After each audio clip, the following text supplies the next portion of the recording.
ప్రేమపూర్వక ఆహ్వానిస్తూ ఉన్నానండి. దేవుని పెట్ట ప్రతి ఒక్కరికి వందనాలు. ఎక్కడ ఇద్దరు ముగ్గురు నా నామాన్ని కూడి ఉంటే వారి మధ్య నేనుంటానని దేవుడు సెలవిచ్చారు. అంటే దేవుడు ఎక్కడ ఉంటే అక్కడ సమాధానం ఉంటుంది. మన కుటుంబంలో మనం ఎక్కడ ఉన్నా అక్కడ మనము దేవుని నామ మహిమార్థము జీవిస్తే దేవుడు మనతో ఉంటారు, మనకి సమాధానం ఉంటుంది. అదేవిధంగా మీ యొక్క ప్రేయర్ రిక్వెస్ట్ ఏదైతే ఉందో దాన్ని కామెంట్ రూపంలో తెలియచేయండి. ఈరోజు దేవుడు మన కొరకు సిద్ధపరిచిన ఆయన శ్రేష్టమైన వాగ్దానం చూద్దామండి. ద్వితీయోపదేశకాండము 28వ అధ్యాయము 14వ వచనము 2వ భాగంగా చూద్దామండి. నీ దేవుడైన యెహోవా ఆజ్ఞలను విని వాటిని అనుసరించి గైకొనిన ఎడల యెహోవా నిన్ను తలగా నియమించును గాని తోకగా నియమింపడు. నీవు పైవానువుగా ఉందువు గాని క్రింది వాడవుగా ఉండవు. ఆమేన్. దేవుడు ఈరోజు మనతో మాట్లాడుచున్న మంచి మాట, యెహోవా నిన్ను తలగా నియమించును. ఆమేన్. దేవుడు ఈరోజు మనకు వాగ్దానం చేస్తూ ఉన్నారు, నిన్ను తలగా నియమిస్తాను అని. ఎప్పుడు అంటే మనము దేవుని యొక్క ఆజ్ఞలకు లోబడి జీవించినప్పుడు.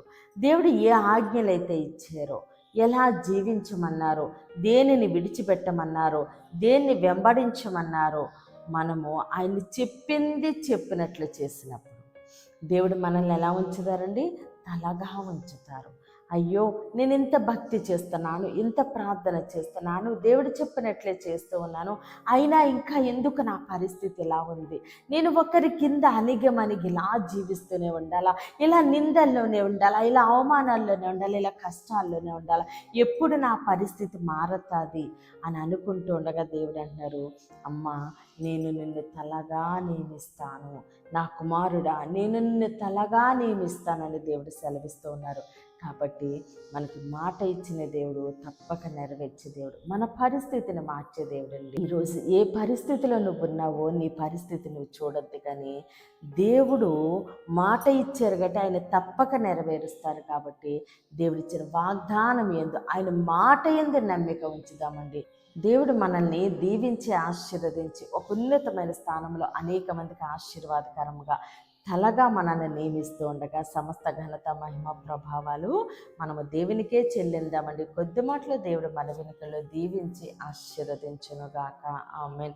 ప్రేర్ చేసుకుందామండి. అందరూ కనులు మూసుకుని ప్రేర్లేకి ఉంచండి.